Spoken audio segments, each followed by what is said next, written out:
1970s gave us timeless anthems: Led Zeppelin's Stairway to Heaven, Queen's Bohemian Rhapsody, Dylan's Poetry, disco, punk, and rock legends. But behind the glory were songs hiding shocking secrets, dark themes, and controversies that still haunt music history. Today we're diving into 25 of the darkest stories behind the decade's most iconic tracks. Number 1. Stairway to Heaven by Led Zeppelin, 1971. Stairway to Heaven. This 8-minute epic turned out to be one of the most iconic rock songs ever to have been recorded and combined an acoustic beauty with a hard rock climax. It was, however, accused in the 1980s of being satanic, hidden by backmasking. Religion said that such phrases as "Here's to my sweet Satan" could be heard in a backward form, and there was the burning of records and political protest. It was all denied by the band, yet the scandal simply contributed to the image of Led Zeppelin as the most dangerous band in rock. Number 2. Hotel California by the Eagles, 1976. The song topped the charts with its haunting guitars and mysterious lyrics, as well as earned a Grammy. Its gloom, however, is metaphorical. Most people interpret it as an allegory of drug addiction and the Hollywood-style abuses of the California music community. It was described by Don Henley as the tale of innocence lost, of people who found themselves in a glamorous prison they are never going to see. Its otherworldly visuals were a perfect embodiment of the 1970s rock lifestyle with its emptiness and addictions.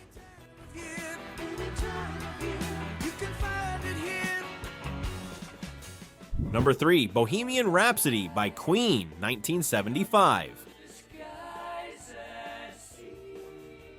This experiment of 6 minutes opera rock was a shock to the industry and was a legend in its own time. The song is also very grim just under its theatrical surface. It narrates a young man who has admitted to kill, is put on trial, and appeals to demonic beings such as Beelzebub. Freddie Mercury never gave any explanation about what it meant, so the fans had to guess it was his metaphor of change or identity. Its tragic beauty is further enhanced by the mystery. Number 4. Brown Sugar by the Rolling Stones, 1971.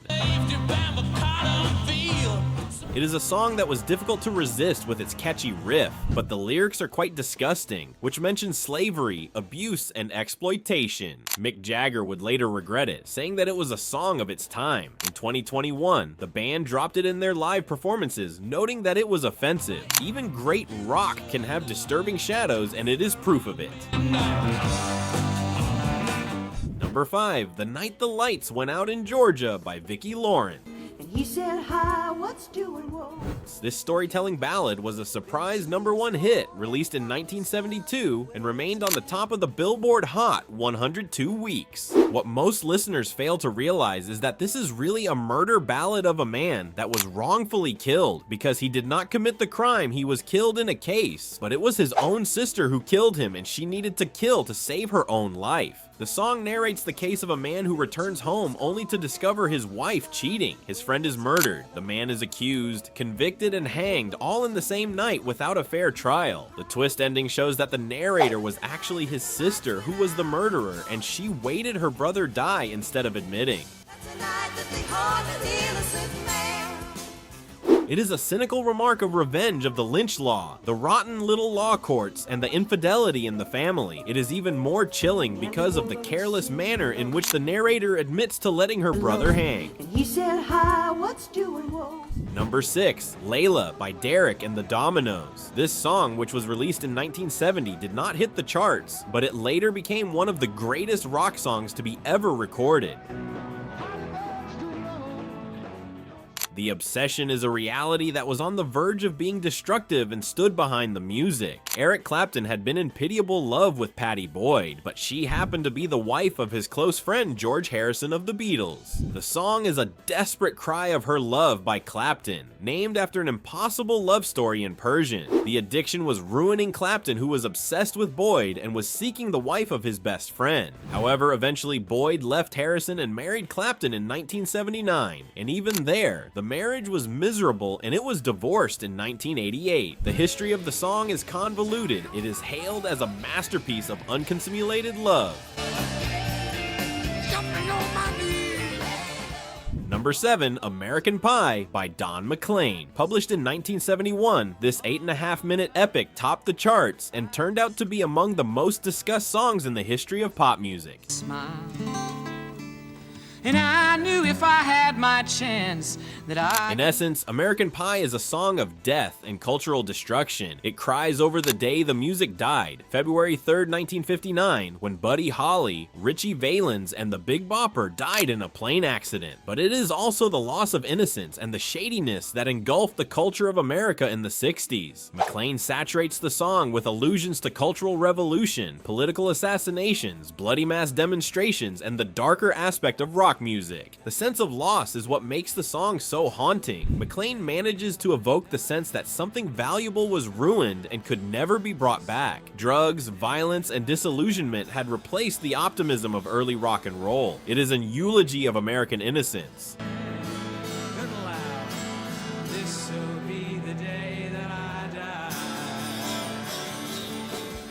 Number 8, The Needle and the Damage, done by Neil Young. Published in 1972, this short acoustic ballad takes not more than 2 minutes, and its effects are devastating. I love you, baby, can I have...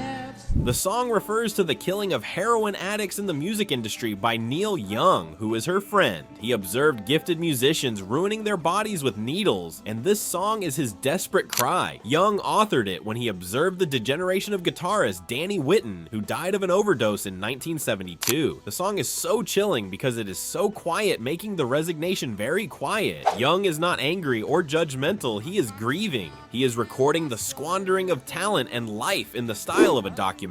The song does not offer any redemption, some sense of hope. It only presents the cold truth of the body count of addiction. The song was made even more tragic when more musicians overdosed and died during the 7 decades.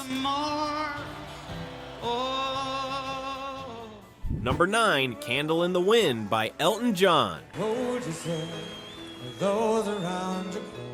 Released in 1973, this ballad was written as a tribute to Marilyn Monroe, who had died in 1962. The darkness of the song is in what it says about the celebrity culture. Monroe died at 36, likely from an overdose, having been used and exploited by Hollywood throughout her career. The song laments not only her death, but the way fame ate her up. The candle in the wind is the best metaphor representing the weakness of a person in the spotlight, beautiful and suffering, and always in danger of being blown out. The song gained even more sadness when Elton John reworked the song. In 1997, another beautiful woman ruined by fame, Princess Diana. The original one is a reflection on how we tend to glorify our saints, abuse them, and lament them once they cannot stand the pressure. With the sunset, when the rain set in. Number 10, I Shot the Sheriff by Bob Marley and the Wailers.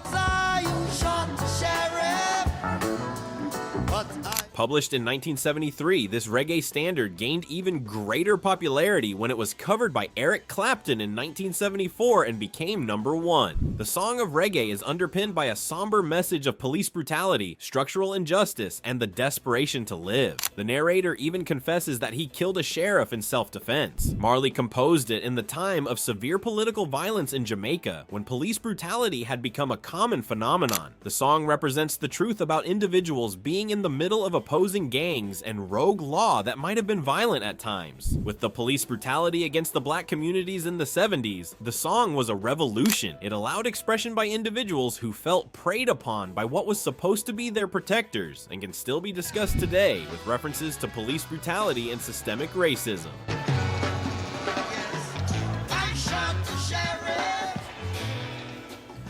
Number 11, Behind Blue Eyes by The Who. This song was released in 1971 and begins in a gentle manner, then bursts in rock crescendo. One knows what it's like to be the bad man.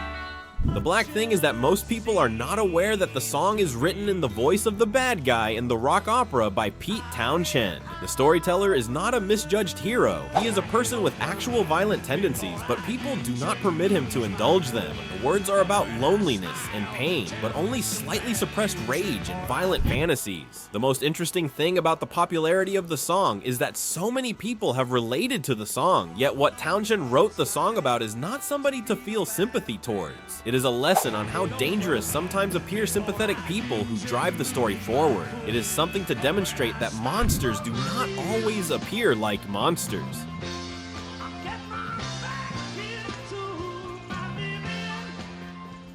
Number 12, The Police, Roxanne, 1978.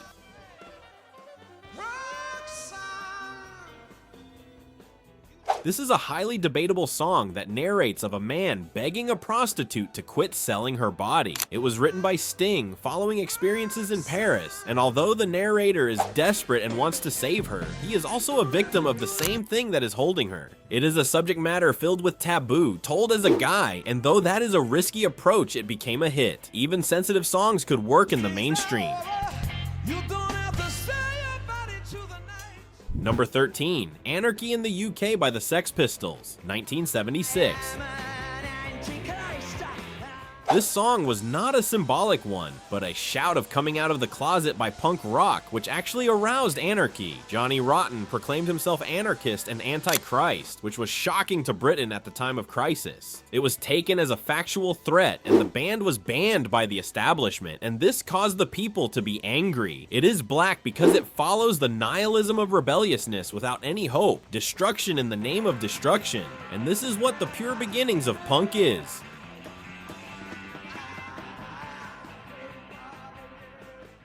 Number 14, Paranoid by Black Sabbath, 1970.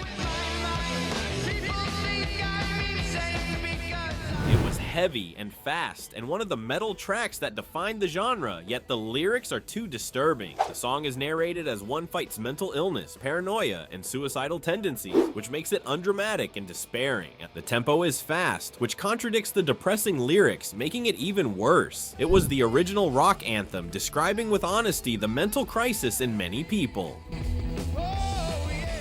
Number 15, Papa Was a Rollin' Stone by The Temptations, 1972.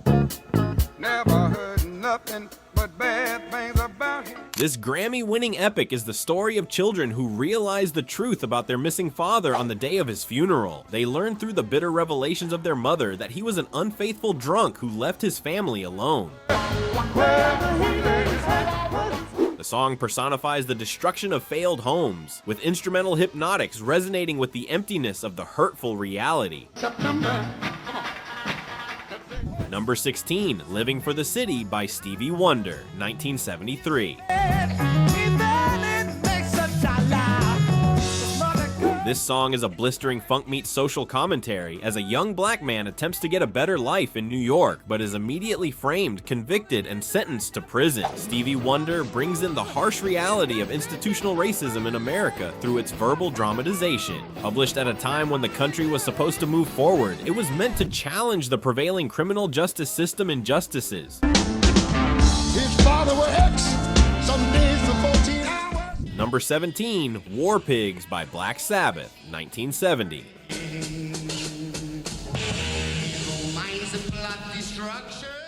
It can be regarded as one of the strongest anti-war songs ever because it describes political and military leaders as demonic pigs that gain profit with war and death of ordinary people. Published in Vietnam, its rage transcended protest. It termed leaders as evil and deserved to be judged. Divine retribution was the final vision of its vision, so it became one of the most dangerous and dark political statements in rock.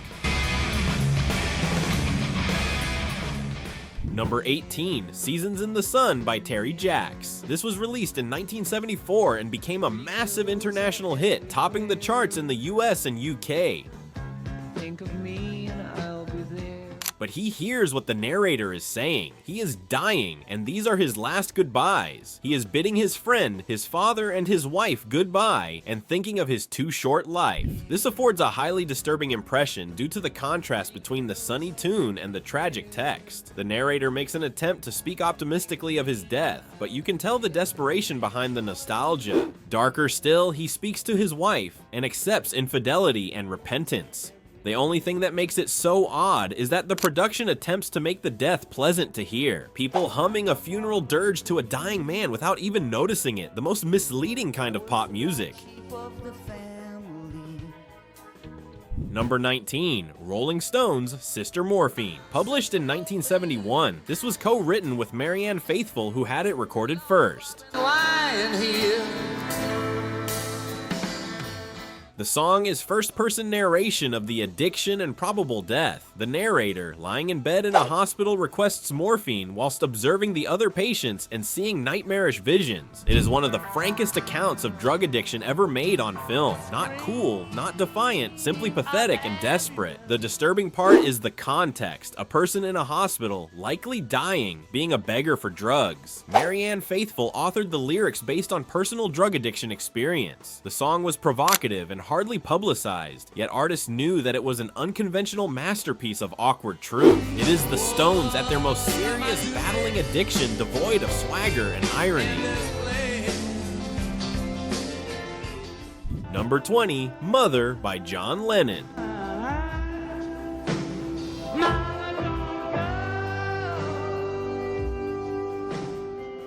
This was the first major solo work of Lennon released after the Beatles in 1970. The song is a scream of abandonment. His father abandoned him when he was very young, and his mother was killed when he was 17 years old. Mother is his direct confrontation with that childhood trauma, screaming at his dead or absent parents like a wounded child. The song was created during Lennon's primal scream therapy, and you can hear that in the performance. Lennon isn't performing emotion, he's actually breaking down. The final verses are just him shouting, "Mama, don't go, Daddy, come home," over and over, his voice cracking with genuine anguish. It was shocking in 1970. Major rock stars didn't expose their vulnerabilities this nakedly. Lennon had torn down the last walls between artist and audience, revealing wounds that never healed.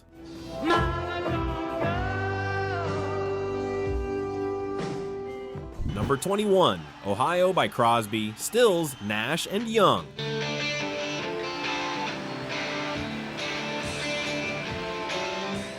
Released a few weeks following the shootings at Kent State on May 4th, 1970, when Troop of the National Guard opened fire on unarmed student demonstrators, killing 4 and injuring 9. It was written by Neil Young, who had seen the photos of the massacre. Their lyrics are explicit: "Tin soldiers and Nixon coming, we are on our own at last." This was the time when the young Americans understood that their own government will murder them because they do not agree. The power of the song lies in its speed, though. Ohio was written by Young in a flash, and CSNY had to record it in a few days, and Atlantic Records needed to hurry it to the station. The song actually mentions Nixon blaming the president. It turned into an anti-war song and is still applicable whenever the government uses violence against demonstrators.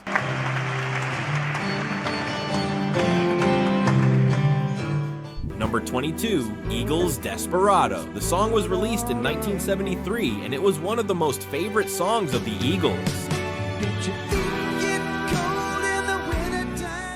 Desperado is not a romantic ballad, it is about self-destruction and loneliness. The rebel is a symbol of the person who drives away love, walls around the heart, and prefers isolation to being a weakling. The narrator is begging somebody to cease destroying themselves before it is too late. Its putrefaction is its inevitability. The desperado, he hearkens not, he amends not, but dies singularly. As Don Henley clarified, the song was in part about musicians who led lonely lives on the road and constructed walls around themselves. This was easy to relate to, as everyone has experienced an encounter with such a person, the one that destroys relationships and confuses loneliness with self-sufficiency.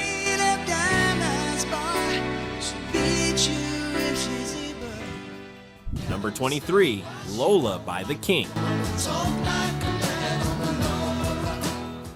This was one of the largest international hits released by the Kinks in 1970. Beneath the happy setup lies a forbidden topic of the 1970s, an amorous experience with a trans woman. In a club, the narrator encounters Lola, they dance and get along, and he is drawn to her despite her gender identity. Ray Davies wrote it with deliberate ambiguity, but the meaning is clear. This was revolutionary for 1970. Transgender individuals were almost never portrayed in mainstream media, let alone sympathetically. The song doesn't mock Lola or treat the encounter as a joke. The narrator is genuinely charmed. Some radio stations banned it, but its popularity forced many to play it anyway. The song has been reclaimed by LGBTQ+ communities as early positive representation.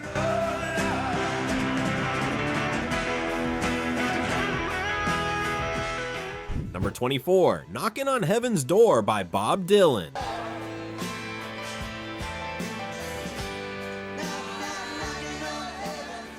This simple song was released in 1973 as part of the film of the same title, Pat Garrett and Billy the Kid, and it is now one of the most covered compositions of Dylan. Those words are the last words of a dying man. The song, written to accompany a scene in which a sheriff is shot and killed, portrays the last moments before death, the physical giving up of oneself when a person literally knocks on the door of heaven. It is the simplicity that makes it powerful. Dylan dehumanizes all the poetry of dying and leaves only the simplest human experience of dying. No anger, no fear, weary resignation. It turned the song into a hymn of death and loss, which was performed at thousands of burials and by grieving artists. The common thing that Dylan photographed is that we all pass through the same stage, the shift between life and death. Number 25, The Logical Song by Supertramp.